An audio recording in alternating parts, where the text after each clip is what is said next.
Vamos seguir o estudo da semana passada, né? Tinha proposto semana passada a gente estudar pelo menos dois pontos, e aí paramos lá no primeiro ponto, que foi muito bom, né? Foram 10 minutos, mas 10 minutos preciosos no estudo que nós realizamos. Hoje vamos dar continuidade. O contexto é como caminhar com Deus, ou caminhar com Deus, uma coisa boa, né? Lemos que um homem andou tanto com Deus, né, tão perto de Deus, que aconteceu uma coisa extraordinária com ele. Que foi? Quem lembra? Foi morar com Deus sem morrer, né, sem passar pela experiência da morte. Já pensou? Já avaliou isso? E algumas vezes algumas pessoas me perguntaram assim, mas Deus criou o homem para viver eternamente, né? Então ele não iria morrer? Sim, foi assim o propósito de Deus, né, da criação, para viver eternamente. Aí onde é que ia caber tanta gente na terra, né? Eu creio que Deus ia transportando, que nem Enoque, né? Precisa levar uma leva, leva uma leva, despovoa um pouco, porque Enoque foi assim, ele foi para junto de Deus, sem passar pela experiência da morte, uma coisa maravilhosa. Então, estamos vendo o tema, como caminhar com Deus, em meio às aflições e dificuldades na jornada cristã. Certamente Enoque teve suas dificuldades. Certamente ele teve as aflições que todo ser humano tem, desde que Adão e Eva pecaram. E semana passada, estávamos respondendo a pergunta, essa pergunta, né, existe uma caminhada sem dificuldades? E então nós sabemos que não. Um cristão genuíno, para um cristão genuíno, não existe tal caminhada sem dificuldades neste mundo. Nós lemos 1 Pedro capítulo 5, verso 9, que diz que todos os irmãos no mundo estão passando por mesmos sofrimentos, e nós todos temos essas dificuldades. Vimos a experiência de Jó, a experiência de José, de Moisés, de Davi, de Daniel, de Esther, que salvou a vida do seu povo, arriscando a sua própria vida. Que dificuldade, mas demonstrou coragem e fé. E paramos em Caleb. Eu até falei, né, para nós que estamos aqui na terceira idade, Caleb é um exemplo, né? Com 85 anos que ele foi realizar o sonho dele. Com 85 anos que ele foi conquistar o pedaço de terra que Deus tinha prometido para ele, porque ele esteve na terra de Canaã com os outros 11 espias, e Deus falou para ele, onde os seus pés pisaram, eu vou dar para você aquela terra. Deus sabia que ele tinha gostado de um pedaço especial daquela terra, e então depois de 40 anos no deserto, até aquela geração morrer, o seu propósito se cumpriu. Nenhum obstáculo pode impedir o propósito de Deus na nossa vida, irmãos. Isso é maravilhoso. Bem, hoje vamos para a segunda pergunta. A oração de Jabes funciona na vida do cristão? Eu ainda tenho, né, um amigo, pastor, e ele falou para mim, naquele tempo que lançaram o livro da oração de Jabes, sobre a oração do Jabes, a gente conversou um pouco, né? Eu sei que muita gente fez aquela oração, a oração de Jabes. Alguém aqui já fez a oração de Jabes? Pois sabe, tem livro escrito sobre isso, e tem pessoas fazendo a oração de Jabes. A oração de Jabes está escrita em 1 Crônicas, capítulo 4, versículo 10. Jabes invocou o Deus de Israel, dizendo, aqui começa a oração dele, que tu me abençoes e aumentes minha propriedade, que a tua mão me proteja e não permita que eu seja afligido pelo mal. E diz o final, e Deus lhe concedeu o que pediu. Eu me lembro que até eu já fiz essa oração, mas não funcionou comigo, né? Porque eu continuei tendo as dificuldades, aflições, né? E, então ela não funciona assim como se fosse uma coisa, eu faço oração, ela vai funcionar como uma mágica, não é assim.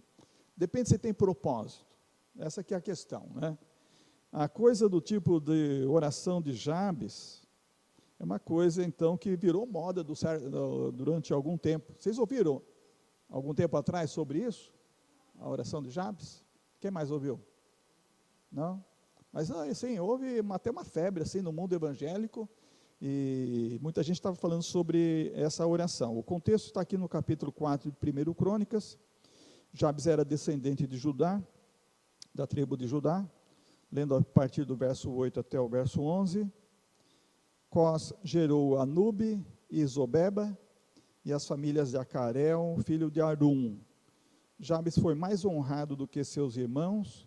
Sua mãe lhe dera o nome de Jabes, dizendo: porque com dores o dei à luz. Jabes invocou o nome de Deus de Israel: que tu me abençoes e aumentes minha propriedade, que a tua mão me proteja e não permita que eu seja afligido pelo mal. E Deus lhe concedeu o que pediu. Quelube, irmão de Suá, gerou Meir, e esse gerou Eslom. Então ele está no meio dessa genealogia aqui, na tribo de Judá, com destaque. Não só está dizendo o nome. Vários desses nomes que nós lemos aqui só fala assim: o pai gerou o filho, esse filho gerou o neto, e só o nome. Mas dele consta essa história, registrada essa história, que foi uma coisa impressionante, uma coisa extraordinária que aconteceu, e ficou registrado, é uma forma de uma biografia. Sua mãe lhe deu o nome de Jabes, porque disse, como está no verso 9, com dores o dei à luz. Foi um parto diferente. Por isso ele recebeu esse nome, porque toda mulher tem dores, mas o parto dela foi muito sofrido. Foi alguma coisa assim muito, muito diferente, ao ponto dela lhe dar o nome que significa aquele que causa dor, ou aquele que traz sofrimento. Isso é a tradução do nome Jabes. E o seu nome, então, carrega esse significado de doloroso, de sofrido. Então, Jabes buscou a Deus, buscou a bênção de Deus, e orou por uma vida diferente. A oração que expressa por bênçãos, por proteção e por expansão, ou seja, por prosperidade. Muitos cristãos querem fazer, então, disse, a mesma coisa, a mesma oração, mas será que passaram pela mesma situação que a mãe de Jabes? Será que o sofrimento foi tamanho que Deus teve misericórdia e ouviu essa oração para uma vida segura, para uma vida sem sofrimento? A oração específica de Jabes, olhando oração por oração, ou seja, frase por frase, primeira frase é que ele pede: ó, que tu me abençoes. Bem, e essa oração nós fazemos, não é? Constantemente, que o Senhor nos abençoe. E o Senhor tem nos abençoado. Se não tivesse nos abençoando, estaríamos vivendo uma vida maldita, e realmente não estaríamos nada bem. E essa parte da oração nós temos feito, pedindo a bênção de Deus sobre nossa vida, família, familiares, igreja, né, nossa cidade, e assim por diante. A segunda frase: e aumentes minha propriedade. Ele pede prosperidade, ele pede uma expansão, um crescimento do seu patrimônio. Essa é uma oração boa, que eu oro pelos meus irmãos aqui na igreja, para que também prosperem, não é? Eu tenho orado, não aquela prosperidade da teologia da prosperidade, não é aquilo, mas que Deus abençoe os irmãos no seu trabalho, os que têm o seu empreendimento, a sua empresa, e mesmo no seu emprego, na sua carreira profissional, que eu quero o melhor para vocês, não é? E vocês crescendo, vocês sendo abençoados, vocês também abençoam a obra de Deus, tem mais dinheiro para ofertar para missões, que é tão carente esse mundo, de mais missionários, não é? Sustentar a igreja. Estamos aí com o desafio da construção. Eu penso, só por um milagre nós vamos conseguir. Nós conseguimos um pouco mais de R$5.000, né? Meu pai chegou nessa primeira galinhada, mas só o projeto, a Helena falou para mim, vai custar uns 12 mil, só para desenhar o projeto estrutural, de hidráulica, de elétrica, de estrutura em si, né? A planta do templo e do edifício. E tem que fazer toda a planta. Isso que eu estava falando com a Helena, eu queria só por parte. Ele falou: não, pastor, tem que fazer tudo. Então, a gente precisa de um milagre, precisa de realmente bastante dinheiro, e isso só pode vir de Deus. Eu creio que Deus envia. E eu tive experiências de construção na minha vida, em igrejas. A gente começava sem nada no caixa. Não sabia de onde vinha o dinheiro, mas o dinheiro vinha e a obra ia sendo realizada, né? Isso foi assim lá em Presidente Prudente, em 1985, Isso foi lá em Monte Verde, isso foi lá em Mirassol, né, em Cuiabá, onde nós participamos dirigindo igreja também, e assim por diante. E aqui agora estamos nesse projeto. Então, ele pediu uma expansão, um crescimento em sua propriedade. Vamos orar uns pelos outros nesse sentido, que Deus abençoe, que possa haver prosperidade entre nossos irmãos. A outra parte da sua oração, a terceira oração, a frase é: que a tua mão me proteja. Bem, essa oração nós também temos feito, Deus tem nos protegido, não é? Especialmente quando andamos no trânsito perigoso, o Zé Fernandes falando, né, do último perigo que sofreu, o motoqueiro cruzou a alta velocidade, não respeitou a sinalização, nem a seta que nem havia ligando que ia virar para a rua, e ainda conseguiu esfolar a frente do para-choque, entortar o cabo onde prende lá, uma coisa forte e tal, mas ninguém morreu, né? Eu oro porque pelo menos não haja nenhum acidente fatal. E ele nem quebrou nada. Todo mundo que viu o acidente falou assim: isso foi de Deus, foi uma coisa de Deus. Proteção. Nós oramos por proteção. E isso é uma coisa que Deus tem nos dado. Sério, eu vejo isso só no trânsito, ou nas coisas que a gente faz, né? Mesmo na enfermidade, em todas as nossas necessidades. Então, é uma parte da oração que Deus tem nos ouvido. Também eu creio, sem dúvida alguma, buscar a presença de Deus, a orientação de Deus, Deus tem nos ouvido. Agora, a quarta parte da oração dele, a quarta frase: e não permita que eu seja afligido pelo mal. Aqui que a coisa pega. Ele orou assim: que eu não sofra mais, Senhor. Minha mãe sofreu tanto, pensando aqui, né? A situação, o parto, foi tanto sofrimento. Ele trouxe sofrimento, então certamente ele sofreu também. E ele faz agora uma oração: não permita que eu seja afligido pelo mal. Ele pede proteção contra o mal, contra as adversidades, ele deseja evitar o sofrimento, e Deus lhe concedeu o que pediu.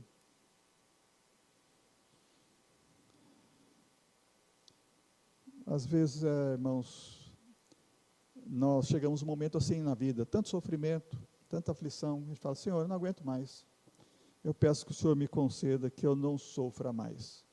E Deus pode ouvir, eu creio, Ele pode ouvir. Ele ouviu a oração de Jabes. No entanto, é importante lembrar que a vida não está isenta de desafios. Se a mãe de Jabes sofreu muito, Jabes teve sofrimento no parto e nos seus primeiros dias de vida, enfrentar adversidades, o sofrimento faz parte da experiência humana. Mesmo quando oramos, enfrentamos dificuldades e provações. A oração de Jabes não é uma fórmula mágica: vou fazer essa oração e não vou mais sofrer. Não é assim. Embora não garanta uma vida sem dificuldades, a oração de Jabes nos lembra que podemos confiar em Deus para nos guiar e nos proteger.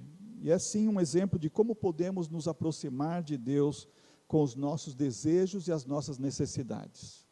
Todos nós temos nossos desejos, temos as nossas necessidades, e podemos buscar a bênção de Deus em oração. Nós podemos confiar na providência de Deus. Deus tem o poder de providenciar qualquer coisa para a nossa vida, para suprir as nossas necessidades. E podemos nos aproximar de Deus reconhecendo que precisamos, e por isso dizemos a Deus as coisas que nós precisamos, e nós falamos com Deus, buscando a sua ajuda em todas as áreas da nossa vida. Não nenhuma área que Deus não tenha interesse em nos ajudar. Ele quer nos ajudar em todas as áreas. Ele quer que nós estejamos pedindo sua direção, a sua orientação, a sua ajuda em todas as áreas. Então essa oração, sim, é um encorajamento a buscar a presença de Deus em nossa vida, em nossa caminhada cristã neste mundo.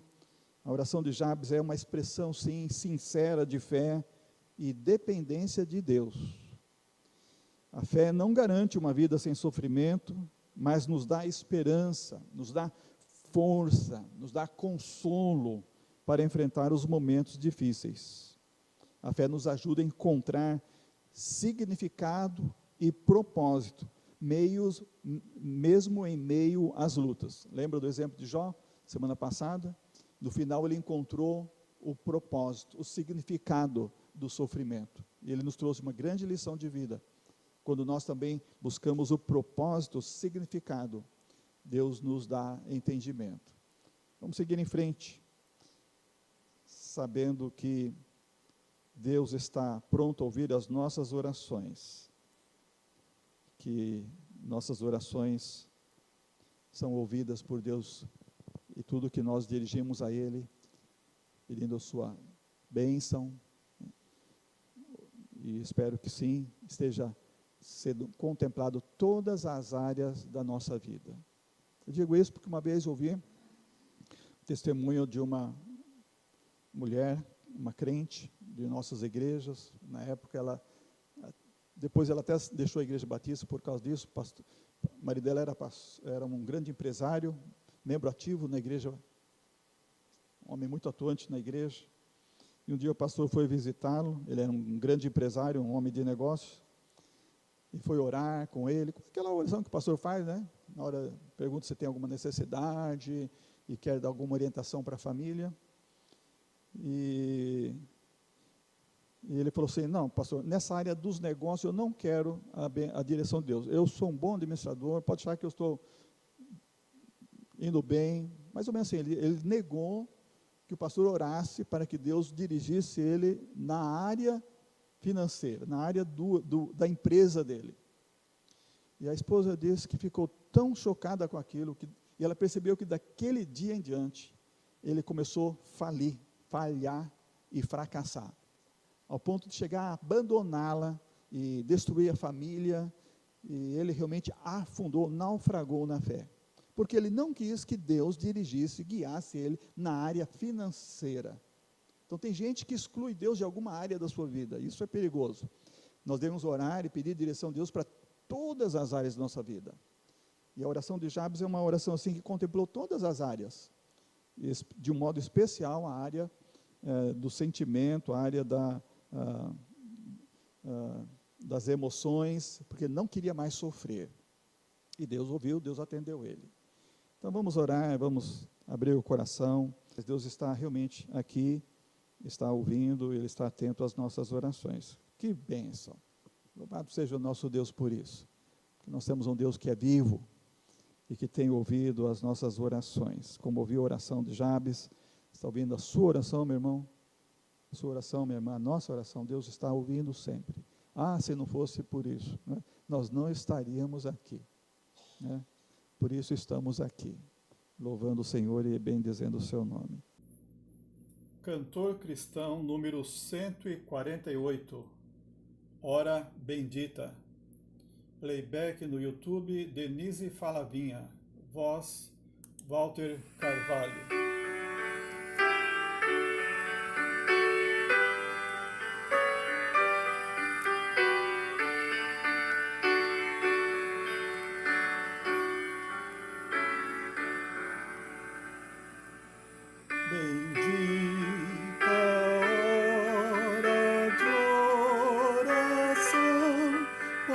Traz-nos paz ao coração e sobrepuja toda dor, trazendo auxílio do Senhor em tempos de perturbação. Na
os dias maus, a tentação, então darei melhor louvor a meu Jesus, a meu Senhor.